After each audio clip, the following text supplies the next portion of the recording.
Welcome to Formula Quirk. Today we're going to talk a little bit about the Hungary race and get into some things to build up to Spa that's happening this weekend. So make sure you watch this video, and at the end we're going to have a quick little rapid fire section just to see what our opinions and beliefs are on the sport of Formula One. So I'm Schwas, this is my co-host George, and welcome to our podcast. Today, the podcast is brought to you by absolutely nobody because we have no sponsors. If you are interested in sponsors, hit this guy up and he'll set you up with a good deal and you can be branded somewhere on this screen. All right, George, what's first for today? So, today we would like to talk about our major topic on track, and that would be McLaren's team orders that happened over Oof. the last weekend. How do you feel about that, sir? I have so many feelings, and they could have all been resolved by Oscar being pitted first. But I'll let you speak on this first, George. So, in my opinion, team orders at the end of the day, they're always going to be team orders. Yes, Valtteri, it's James, has turned into Lando, it's McLaren. Yes, we've had that chemistry existing between Lewis and Bottas, where one person has been asked to sacrifice their race for the next one. But, I mean, I would somehow always trust on strategy. I know the people who have much more information as to what's happening on track, they would look at tire degradation comparisons. They would look at what type of tire is being used or how fast the other person behind is coming up towards you. So I would actually like to give good support towards Norris and Piastri for playing along at least.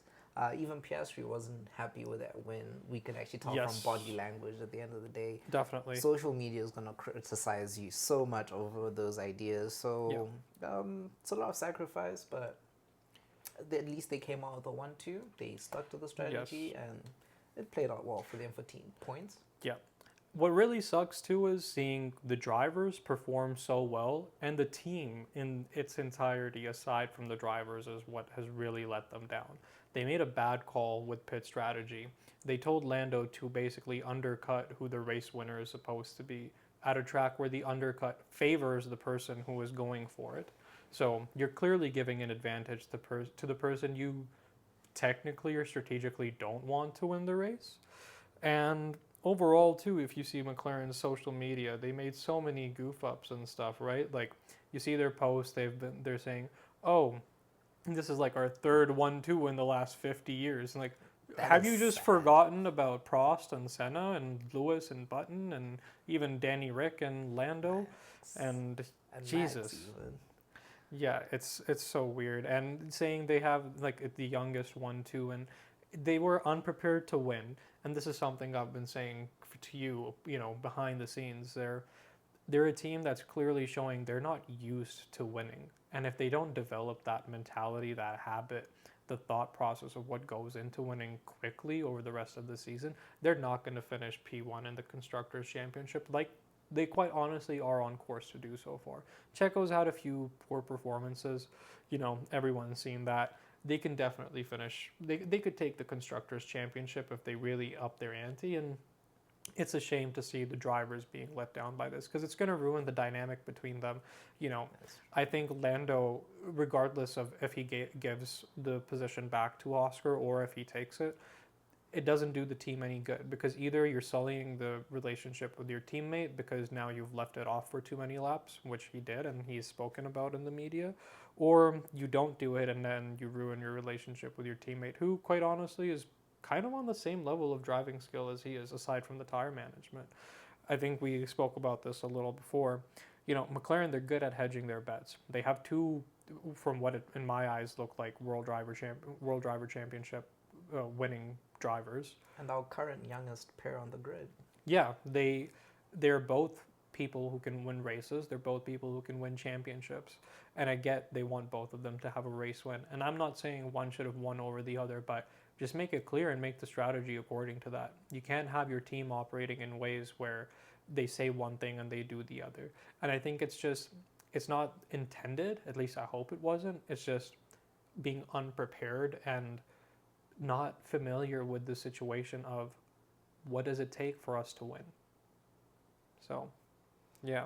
They could have pressed on, but anyway. So we'll move on to our first hot topic, which is on Max Verstappen's Yes. controversy. Yes. Take it forth. Exactly. So, I think the British media in general and the F1 media in general criticizes Max Verstappen quite a bit.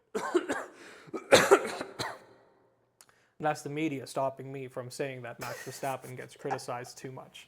But seriously, what's the guy gonna do, man? He's a three-time three-time? Yeah, three-time world three-time. championship already, world championship winning driver. On He's track gonna, for the fourth. yeah, he knows what to do. Just leave him alone, let him get on with it.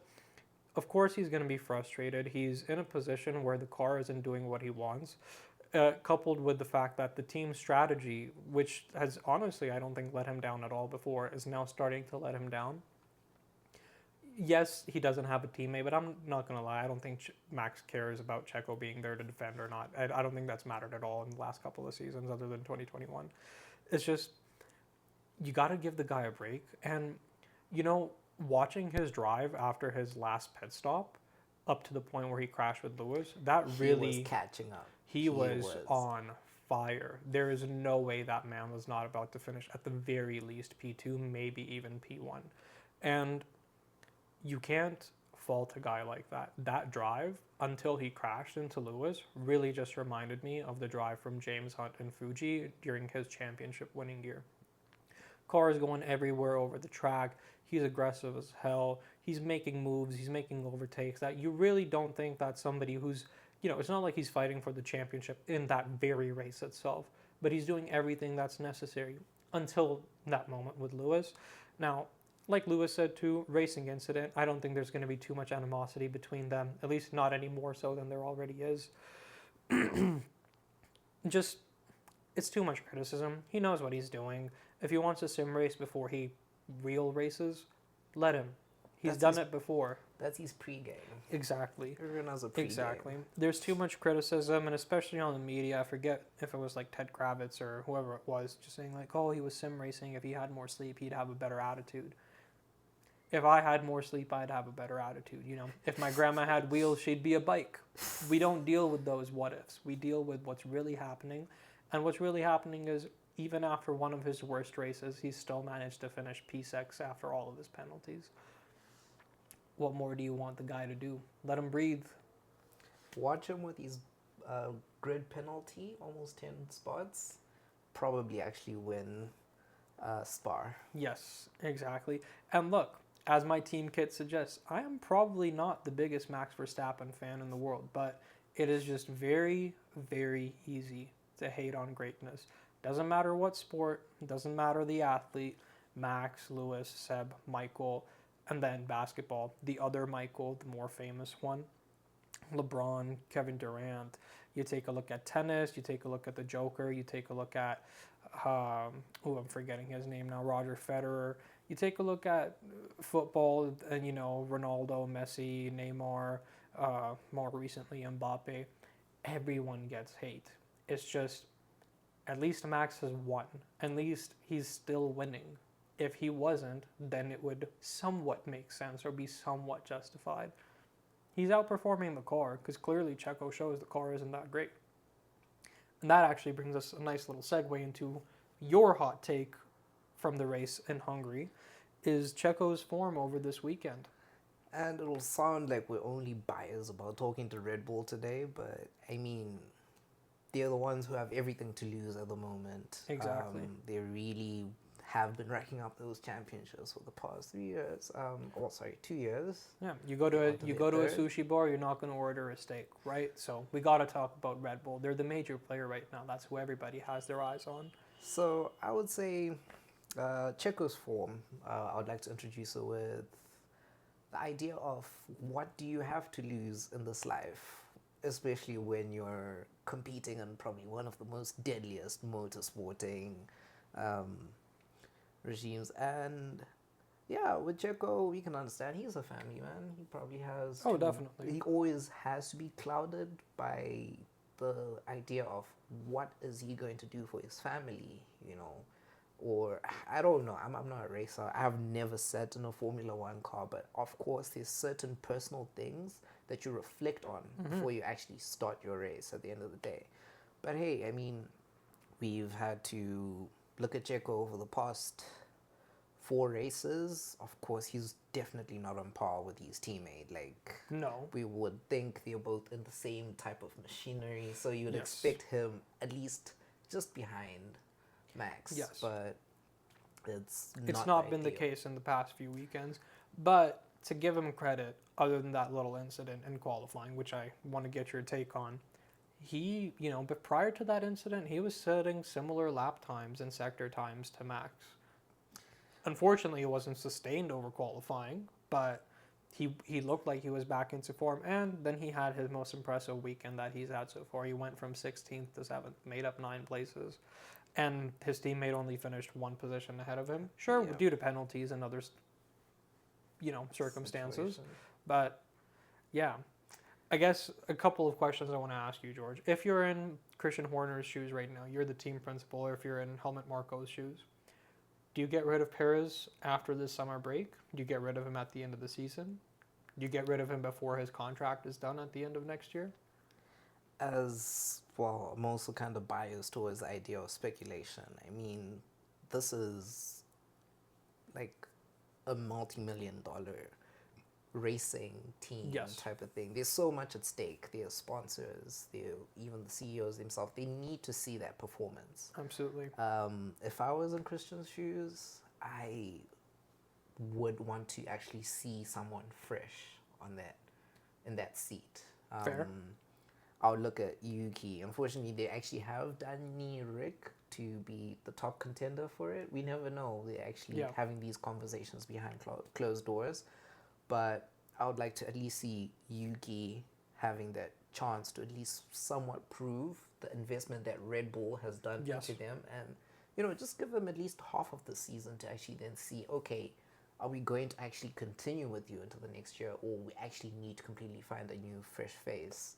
Please don't put Daniel Rick in that car. Like, Doesn't make sense. He's not done anywhere near enough to justify being, he didn't even do enough last season to be keeping his seat for this season, let alone having done enough this season to be promoted over Yuki, who's been with the team for so long now, and just get promoted into Checo's spot. There's no signs or no guarantee he's going to do any better. And if anything, most of the evidence suggests he would do worse. well, we're just here to see. We're just about to approach the season break.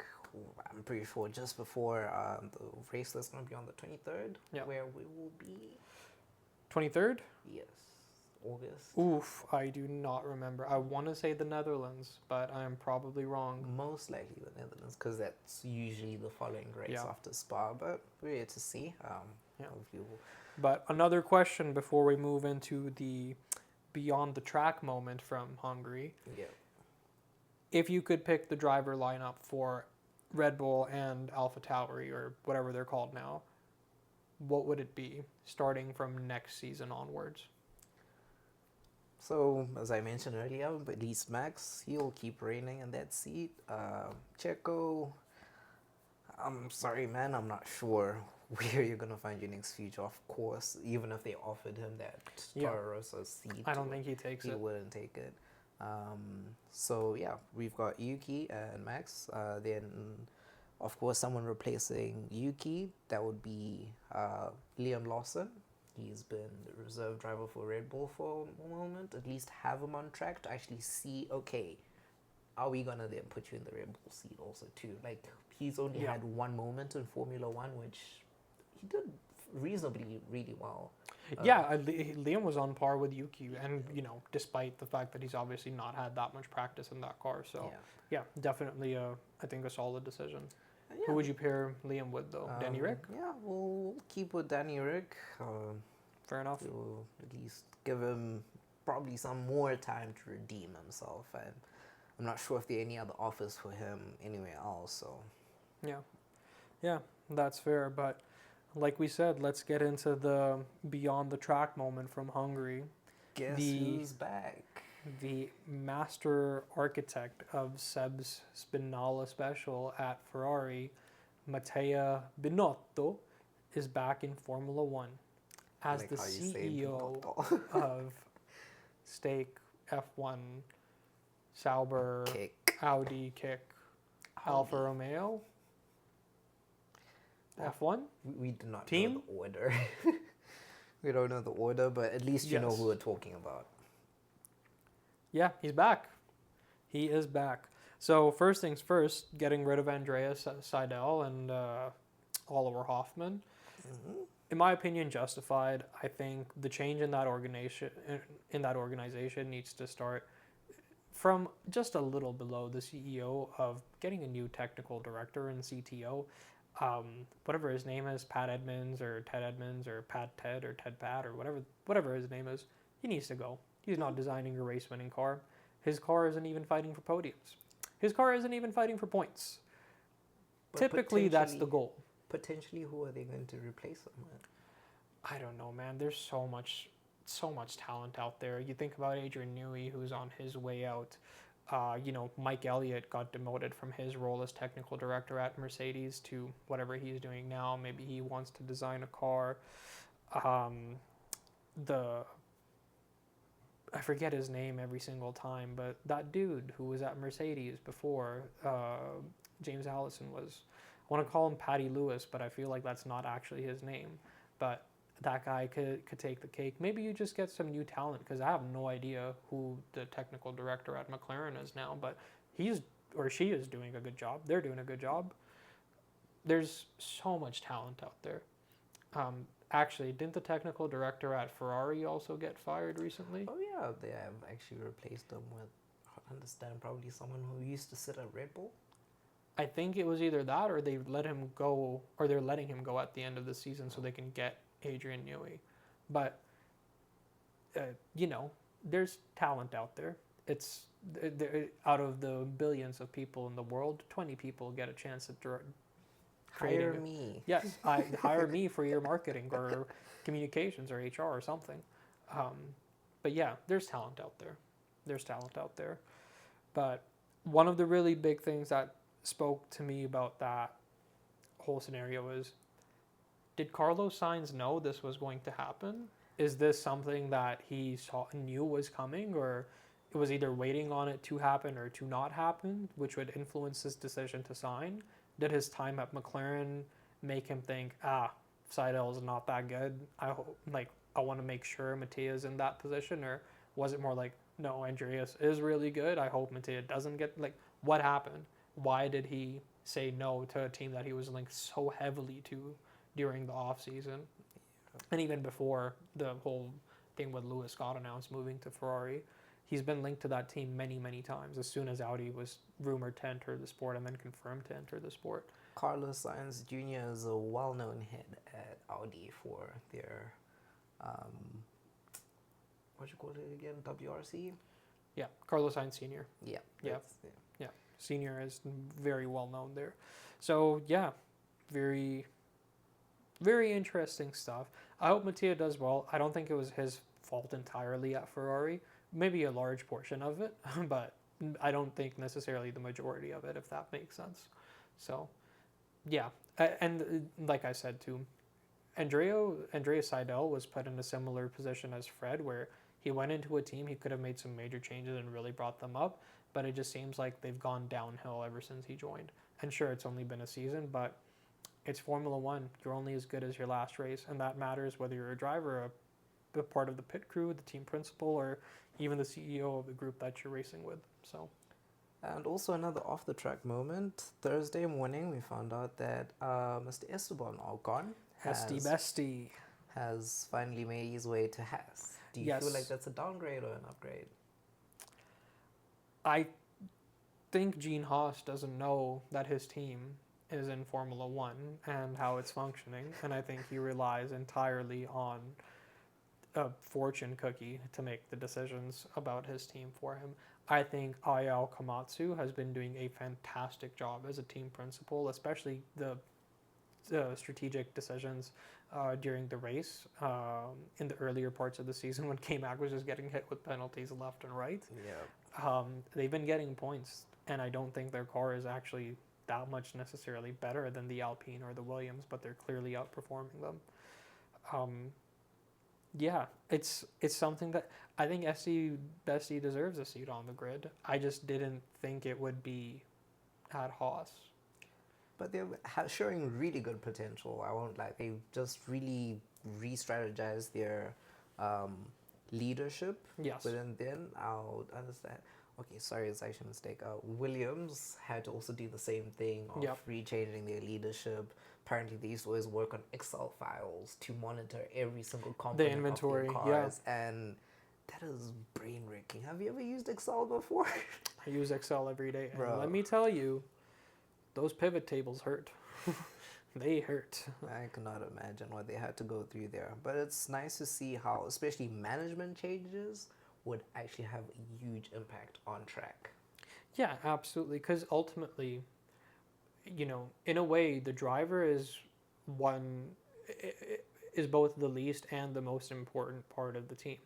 They're the catalyst, but everything that the driver is doing is at the very end of the chain of making the car.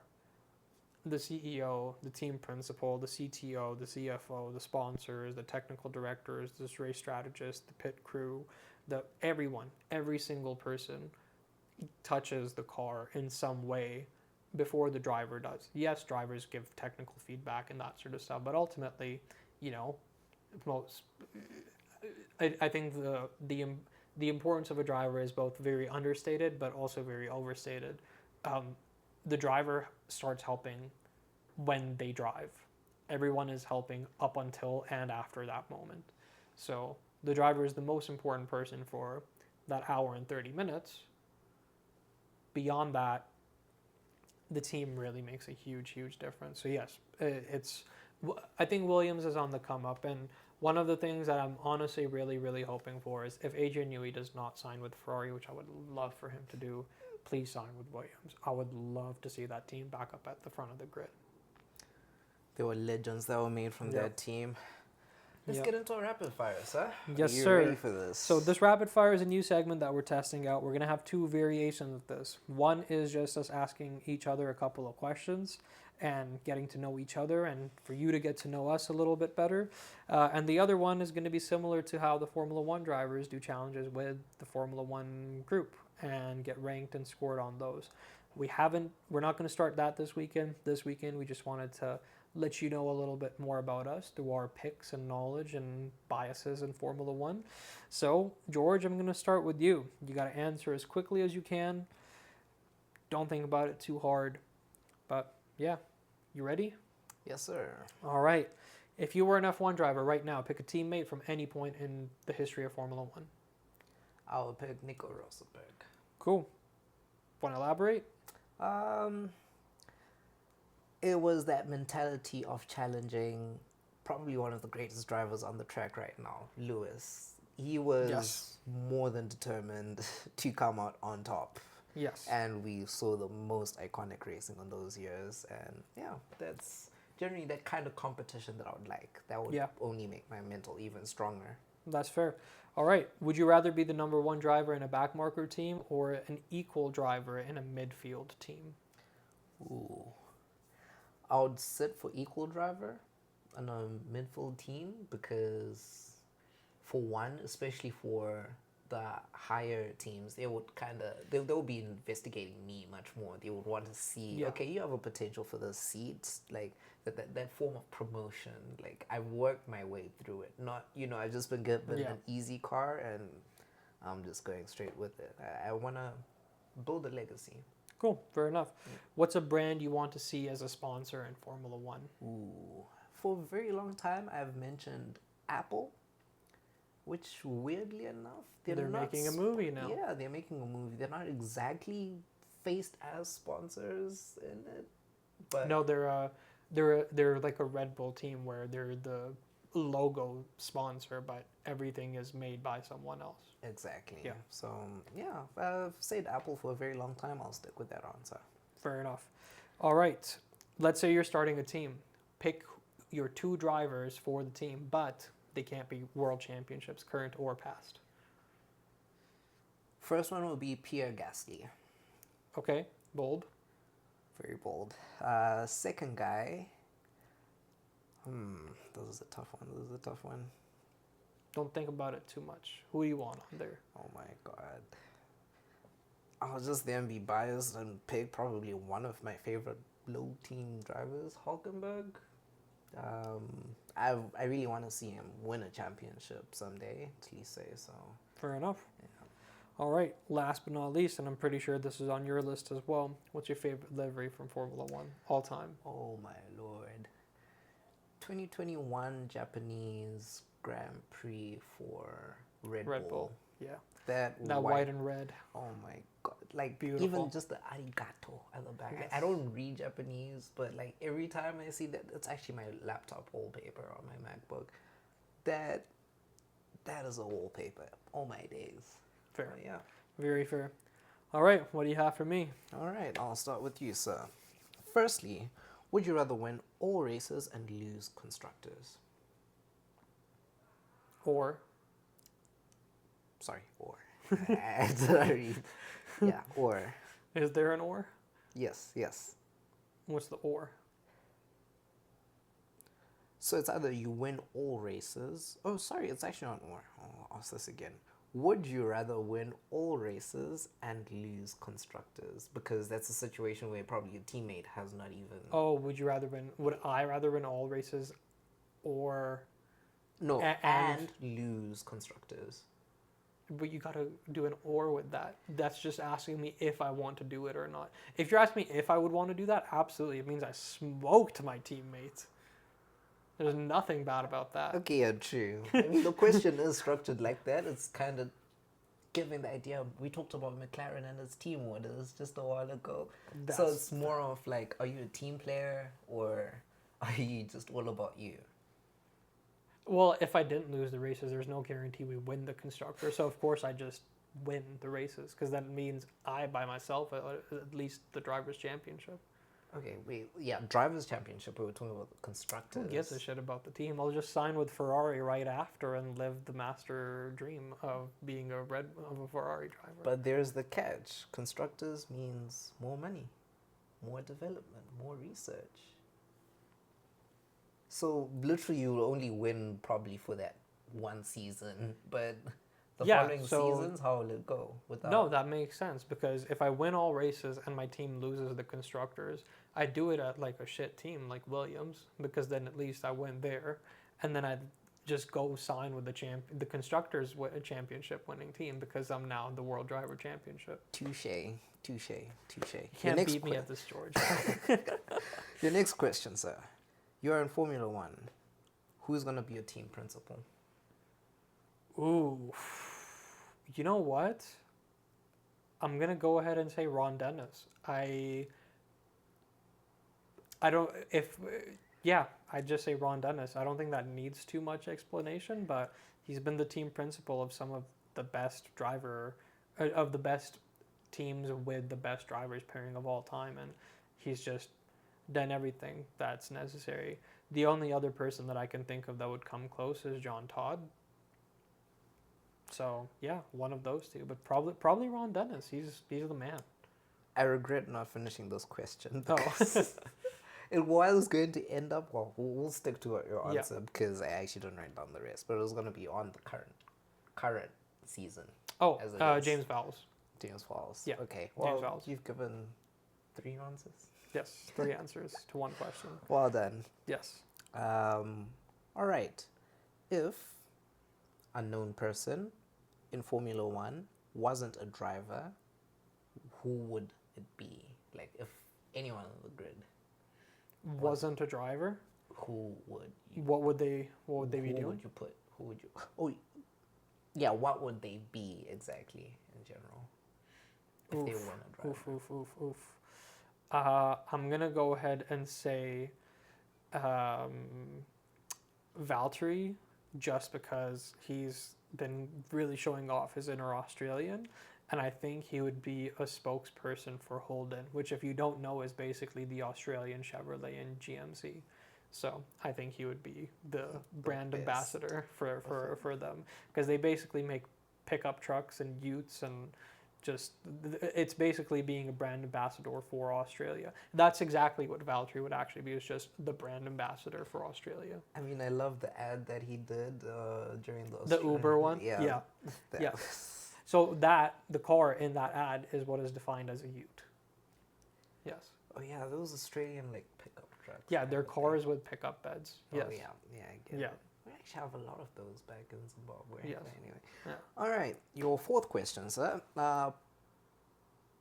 You would be a performance coach or an assistant coach for which driver on the grid at the moment? Oof.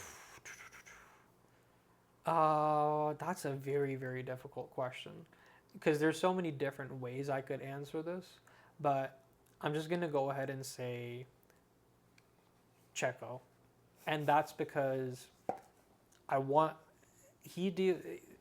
being a number two driver to the most dominant driver in that period of time or during that season is so difficult. But yeah, I don't need to further elaborate that, Checo, because why? I love Checo's personality. He drinks tons of tequila, and I'm sure it would be very, very fun and also rewarding to coach him and be his performance engineer or whatever they're called while he wins a few races, and maybe I'd get to do the splash at Monaco with him. So You like problems, not peace. Exactly. Because there's not much peace there. Exactly. I don't know what his team, he's what you call it, the performance coach and the assistant like looking at him right now. It's Yeah. like, you gotta pull your socks, bro. Yeah. One thing that I'm damn sure about is whoever Daniel Ricciardo's performance coach was, it's a good job he let him go. And I do know his name. It's Michael Italiano. God damn, that guy was not doing Danny Rick any favors. He made Danny Rick do the worst career decisions. He was there when Danny Rick left Red Bull and went to Renault.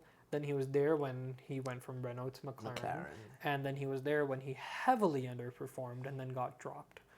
And then when he left Danny Rick, for now, unfortunately, Yuki Tsunoda, Danny Rick got back into his seat. And I feel like this is some sort of next level sabotage, because Yuki now has Danny's used goods and he is now going to start underperforming in the next season or something.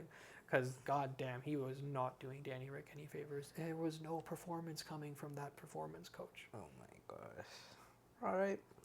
Your fifth and final question, sir, which similarly you asked me. Favorite livery? You already said the Red Bull. Does it have to be a current team? All time? Yeah, all time. Marlboro McLaren. Iconic. Okay. Yeah. And With the Shell logo. that's the shoulder. So, is that the red and white? Yeah, red and white Shell logo on the Okay. little thing behind the driver, on the engine cover, and then Yeah. Marlboro on the... That was actually my second option. Yeah. But that's all right. Well, anyway, we'll close this off. Thank you very much for listening to us. We've got so much that's going to happen on our social media page. Please like, subscribe, and follow. Yes. We're going to try to push out as much content, especially on the social media side. You'll get to know our personalities between myself and Schwarz. We test each other's knowledge. We do our race predictions there. We'll provide Formula One fantasy tricks and tips, and is there anything just more a that we're bunch playing? of just a bunch of Formula One content. So, if you want to be entertained, educated, and suffer from brain rot thinking about Formula One all the time, like, comment, subscribe, and keep an eye out for our social media and further YouTube posts. Thank you for watching. See you in the next one.